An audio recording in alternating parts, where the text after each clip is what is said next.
பரிசுத்த நாமம் மகிமைப்படுவதாக. இந்த நாள் கர்த்தர் தந்த நாள். இன்றைய கர்த்தருடைய வார்த்தைக்கு நேராய் கவனத்தை திருப்பலாம். ஏசாயா தீர்க்கதரிசன புஸ்தகம் 56ஆம் அதிகாரம் 7வது வசனம்.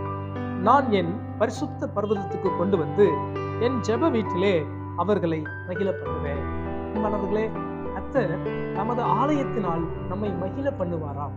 அவருடைய ஜெப வீட்டுக்கு நாம் கடந்து செல்லும் போது நமக்குள்ளே மகிழ்ச்சி உண்டாகும், சந்தோஷம் உண்டாகும், நம் துக்கங்கள் மாறும், நம் கண்ணீர் மாறும். கர்த்தருடைய ஆலயத்தை நாடுங்கள். ஆண்டவர் நமது ஜெப வீட்டிலே உங்களை மகிழ பண்ணுவார். ஜெபிப்போமா? உங்கள் ஆண்டவரே, நாளுக்கான ஸ்தோத்திரம். உமது ஜெப வீட்டுக்கு ஓடி வருகிற பலனும் கிருபைகளும் எங்களுக்கு கிடைப்பதாக. வார்த்தை கேட்கிற ஒவ்வொருவரையும் ஆசீர்வதித்து வருகிறது.